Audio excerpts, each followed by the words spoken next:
So obviously everybody's talking about, and well, they're talking about what happened with 2XKO. And I've seen everything blamed from Riot to free to play to the mechanics, the controls, the fact that it's a tag game, all kinds of everything, right?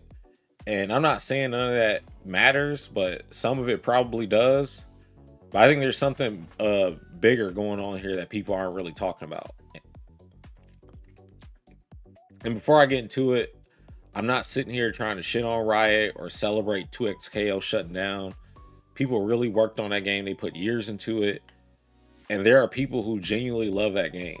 And obviously, I don't know everything that happened behind the scenes. So I'm not going to sit here and act like I do.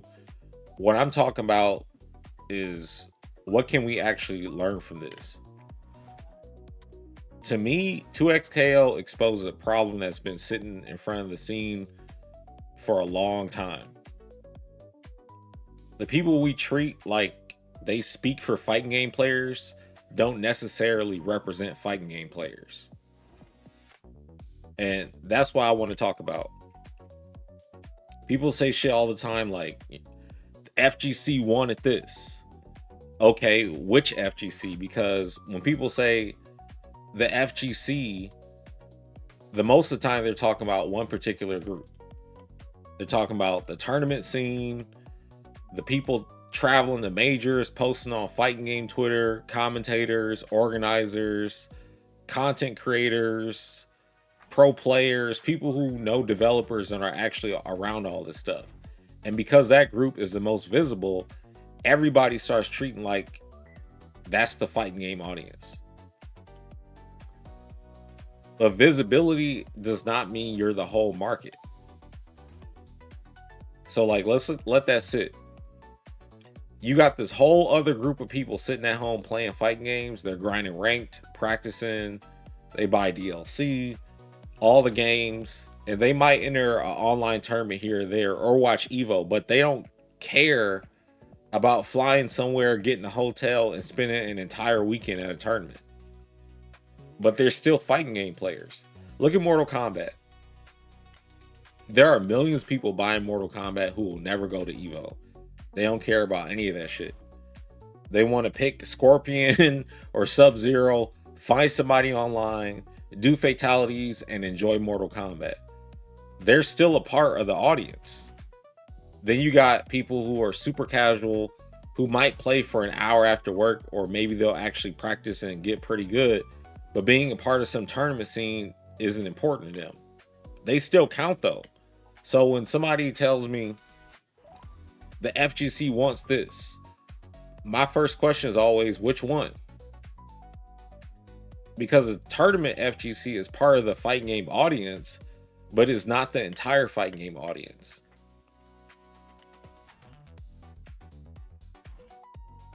So with 2XKO, what makes it interesting when you look at 2XKO, it always felt heavily built around the idea of making something for the FGC.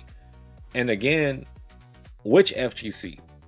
Because I can look at that game and see a very specific side of American fighting games all over it.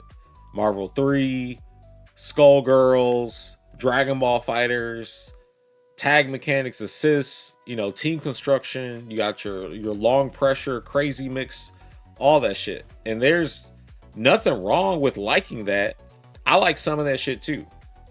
But there's a big difference between this particular audience loves these mechanics and this is what fighting game players want. Those are not automatically the same thing. This is probably my biggest point with all these tag games. When people talk about why Marvel works, everybody immediately wants to talk about mechanics. The assists, movement, combos, resets, synergy, the mix-ups, all that, crazy stuff, the set play, as I mentioned earlier. And yeah, like that shit obviously matters, but that's a big part of why Marvel is such a good competitive game. But I think people skip over the most obvious thing. It's fucking Marvel and it's Capcom. You got Magneto, Wolverine, Storm, Spider-Man, Doctor Doom. Then there's Ryu, Akuma, Chun-Li, and all these other characters people already know. Before you explain one mechanic, you already give them something you want. Like for me, I can in Tokon or Marvel versus Capcom, I can play as Magneto. Like I'm interested off that. Now the gameplay has to keep me interested. That's the difference.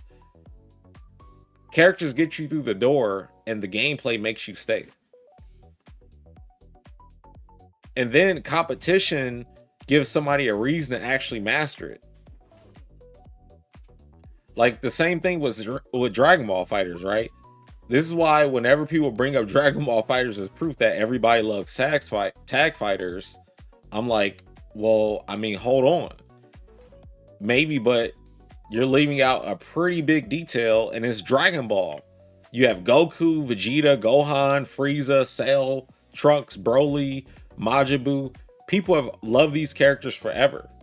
You didn't have to explain assists or team composition to some Dragon Ball fan before they thought Goku fighting Vegeta looked cool. They already wanted that. Then Arc System Works put a good ass fighting game underneath it. So when somebody looks at fighters and goes, see, people want 3v3 fighting games, and it's like, dude, do they, or do millions of people want a great Dragon Ball game? And the great Dragon Ball game just happened to be a 3v3. Those are two different conclusions. And this is what makes the whole 2XKO situation so interesting. They weren't starting from nothing. You have League of Legends, one of the biggest game IPs in the world, and then the fighting game is called 2XKO. What does that mean to some random League player? Like seriously, if somebody isn't following fighting games, does 2XKO immediately tell them, yo, this is the League of Legends fighting game? I don't think that's a crazy question to ask. Like, why not put League front and center? Like, the League of Legends, whatever. Like, I don't care there's like a subtitle, but somebody should immediately look at it and go, wait, they made a League fighting game? Because you already got this gigantic audience emotionally attached to that universe. That's a massive advantage. Like, use that shit. And then the characters, right? If I'm sitting on an IP like League of Legends and I'm deciding who goes into a fighting game, one of the first things I'm looking at is, who are people already obsessed with? Like, who gets played? Who has a huge fan base? Who's instantly recognizable? Who can I put on screen and somebody goes, oh shit, I can play with him? Like for me, Yasuo did that. And then, you know, Blitzcrank looked cool. Warwick looked cool. I didn't really try Warwick like that, but I can appreciate his mechanics, how he plays, and just how he looks and stuff. Then there were other characters where I personally, you know, didn't get that same feeling. Some of the designs started to blend together, like every character looked the same. And I want to make this clear because I don't want somebody taking some clip out of context. I'm not saying, oh, there's too many women. That's not my point. I'm talking about like character fantasy. Like when I say the character, do I immediately want to control them? Do they have aura? Do they stand out from everybody else? And if I'm already a League player, is this somebody I've spent years playing and already have some attachment to? That's what I'd be looking at. Like, for example, I wanted Udyr in the game, but obviously he's not in the game. But you've got the IP. Now use the strongest parts of the IP to get people through the door. And that's why, like, it's not so simple, and I don't buy it either, where it's like, well, free to play didn't work. Okay, free doesn't magically make me want something I don't care about. If you walk through a store and you see free samples, if it's not a free sample of something you want, do you eat it? No. It's the same thing here. You still have to sell me characters and skins, and there still has to be something there where I'm like, hey, damn, I want that. If there's some cool ass character that I really want to use, yeah, maybe I'll spend my money. But if I'm looking through the roster and don't care about anybody, the game costing $0 didn't solve anything. Free to play gets rid of the price walking through the door, yeah, but it doesn't create a demand or a desire.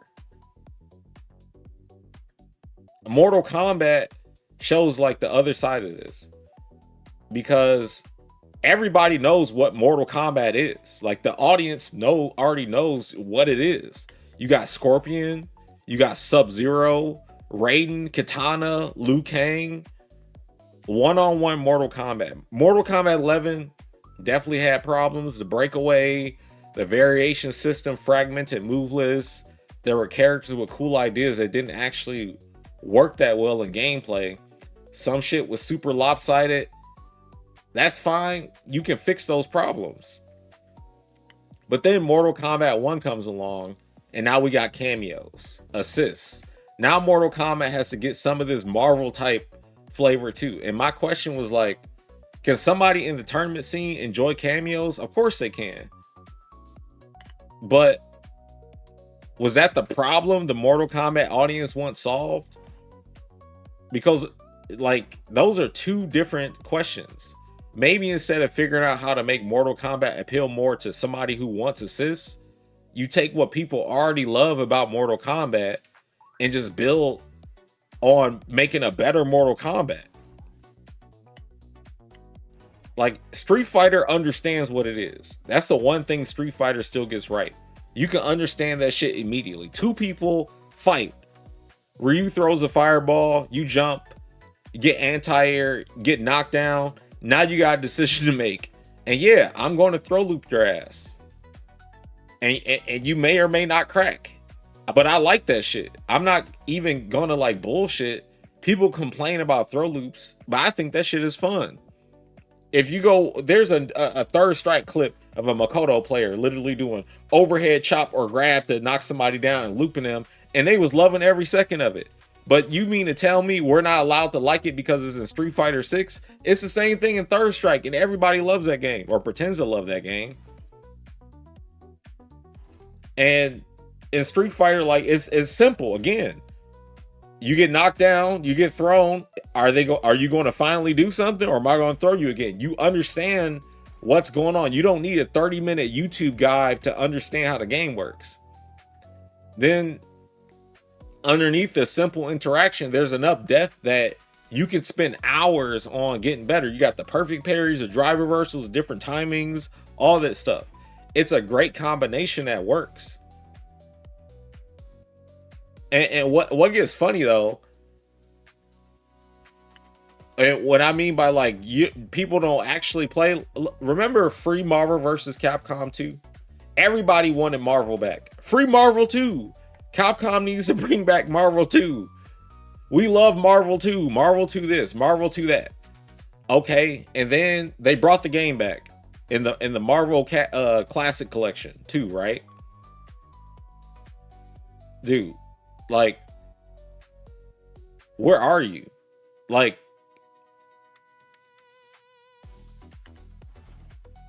CVS 2 came back too. And people were talking about how much they love CVS 2. They put the game out with rollback and everything. Where are these people at? They're not playing the game. Why are they not play the game? If those are some of the greatest fighting games ever made, why do you need people to tell you that they're the current game? Run tournaments, play in matches, create rivalries, put some money up, like enter something. Make content around it. Like what? You don't need Twitter to tell you, okay, guys, this is the game we're allowed to care about now. Like, dude, if you love Marvel, play that shit. If somebody wants to run a low tier Marvel tournament, do it. It's fine. Have fun. There's nothing wrong with side formats, but don't turn around and act like that's the only way Marvel 2 can be played now. Like, you got all these people telling us they wanted Marvel 2 back. Pick whoever you want. Like, dude, you can run those tournaments, you can run the regular tournaments, you can run the ratio tournaments, whatever. But the game exists still. Instead of trying to re-envision that in every game.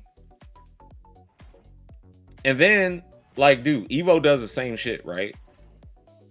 And I'm look, I'm not talking shit. I'm talking about like behaviors. But they reinforce this whole cycle. Evo will bring back Third Strike as a throwback game, right?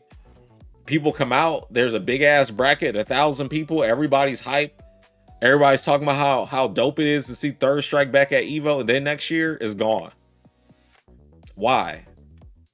If around 1,000 people are willing to show up and play an old fighting game, you have a community.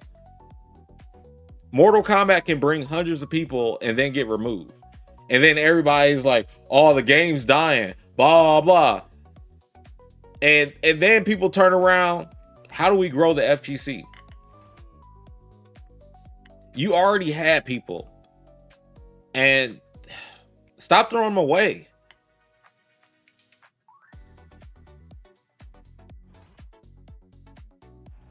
Man, that's what's crazy, man.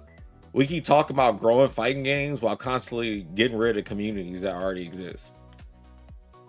Back when it was just the fighting game scene, we played what was there. We didn't say FGC or nothing. It was Marvel 2. It was Capcom vs SNK 2. It was Super Street Fighter 2 Turbo. It was Third Strike. It was Tekken Tag, Tekken 4, and eventually like Tekken 5 came in, but Virtua Fighter 4 was there, and Dead or Alive 4.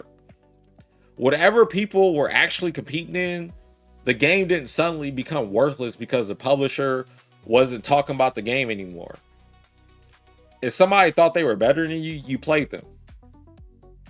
That's competition.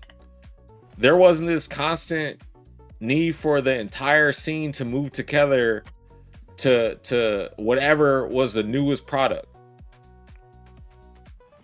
Now everything is a dang attention cycle. Like a game gets a couple years old and you start hearing all this shit about, oh, this is stale. When's the next game? This game is dead. We need something new. During Street Fighter 4, that's all you would see. During Ultra, all people would do complain about Ellen of this, Ellen of that, and everybody will move on. Next game comes out, and they don't like that shit either. And suddenly, oh man, I missed the old game. Like, dude, we had the old game.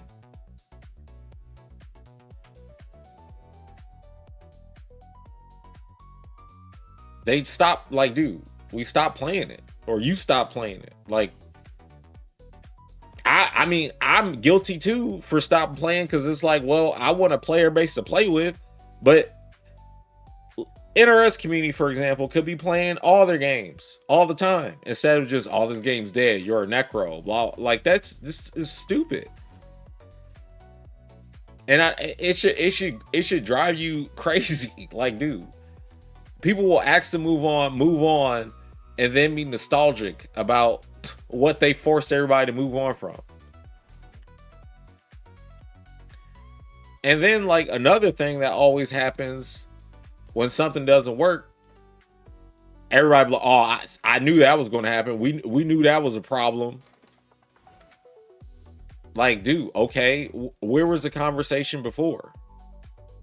And I'm not talking about like any specific person here. I'm talking about the culture in general. A lot of criticism doesn't really come out until the outcome is already obvious. But what good does that do?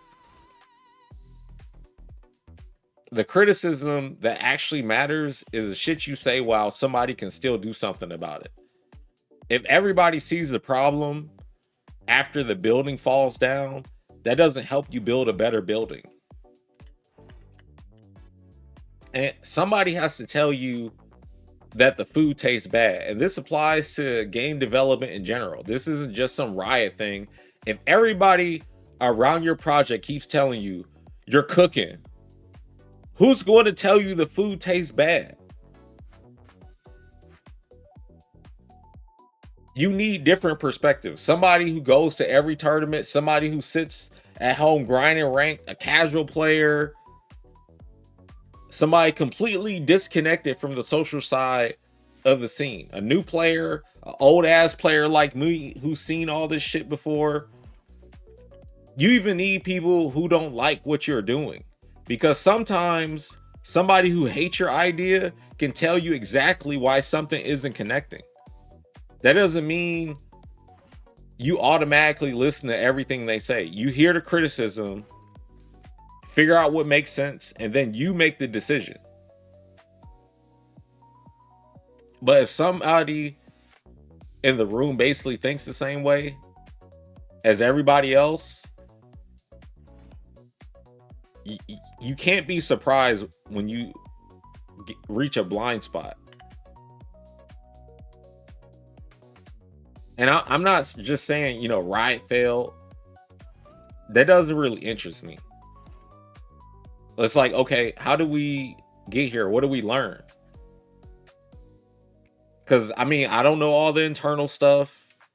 And I'm not going to pretend I do. I was never in anything development wise. I don't talk to anybody, nothing. I'm just interested in like the bigger stuff. Like, who was this game actually trying to reach? Like, what assumptions were being made about fighting game players? Like, how important was the character selection? How much did the name matter? Like, how do we take somebody who loves League and make them love this shit and want to play a fighting game? And make them like care about playing it? Like, how much weight should be on the competitive tournament scene when we're trying to like ultimately make something that needs a bigger audience?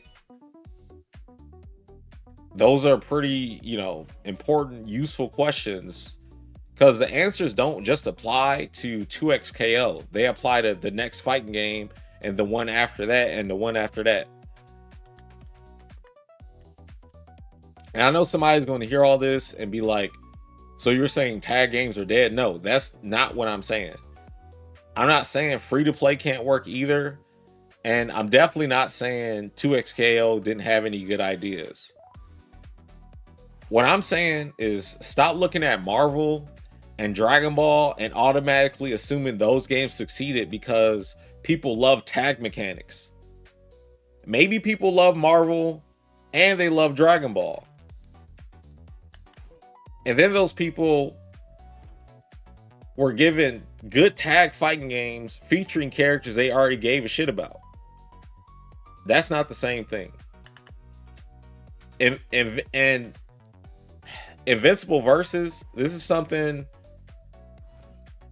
they're going to have to answer. And I'm not saying that game is going to fail. I don't know. But the question I have isn't how crazy the assists are, whether I can touch a death somebody, or how crazy the mix-up is. That's the shit hardcore players are going to care about. The first question, how many people see those characters and go, I gotta play with that character? That's the first battle. Do I want to be that character? Then we talk about the mechanics. Now with Invincible Versus, I do know a little bit about Invincible, and I like Omni-Man and the whole Viltrumite thing, because it's kind of like an American Saiyan or something, right? But how popular is that for real? Like, of course, if you're into it, you're going to like it, but like other IPs are just older and bigger. And I'm not saying because they exist, this can't exist, but I'm just saying, like, where you see where my argument's at, it's not really an argument, but pretty much a state of how things is. This is the reality of stuff. But, that's why Marvel Tokon is different. Like, it doesn't have that problem. It's Marvel. The character fantasy is already there. I saw Magneto, and everybody that pays attention to whatever I'm doing, I didn't care about Marvel Tokon until they showed Magneto. That was it. That was enough for me. I didn't need somebody to show me the tag mechanics or explain what the meta looked like. I saw Magneto and I'm like, okay, I'm playing the game now. Now the game has to hold up to, its side of the deal once you get it. Gameplay has to be good. Online has to be good. Performance has to be good. The stability, because you already got the character, so you're already like in there. But Marvel's biggest problem right now isn't convincing me Marvel characters are cool, is making sure the game works. So If we're actually going to learn something from what happened with 2XKO, let's learn the right lesson. I'm not celebrating the game shutting down. I'm not sitting here blaming Riot or the devs for every single thing that happened. I'm not saying, see, nobody likes tag games. I think the conversation is much bigger than that. The loudest part of the FGC is not automatically the entire fighting game market.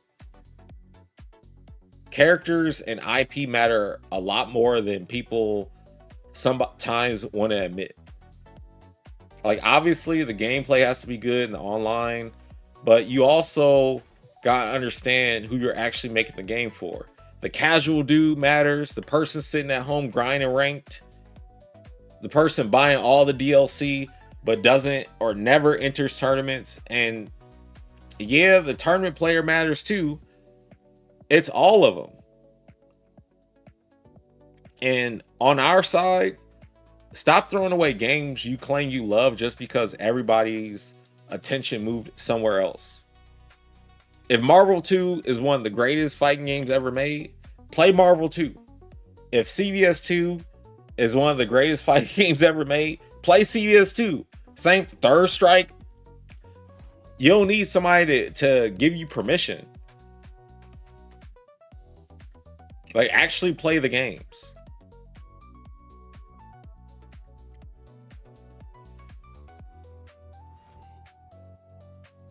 If we keep spending years asking developers for something, finally get it, move on, then immediately start asking them for the next thing, like how are they supposed to know what this audience actually wants? Like, maybe 2XKO didn't just fail. It just exposed the problem.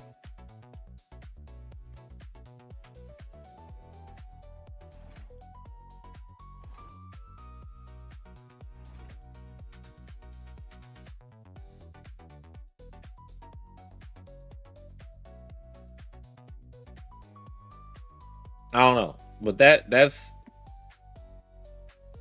where I'm at.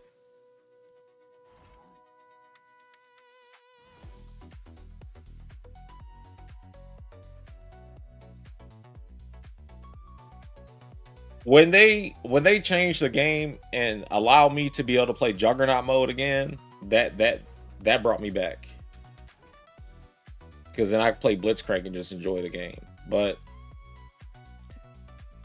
overall, play what you want to play, but also when you designing something,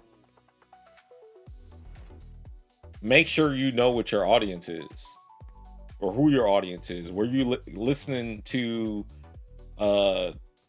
suggestions from?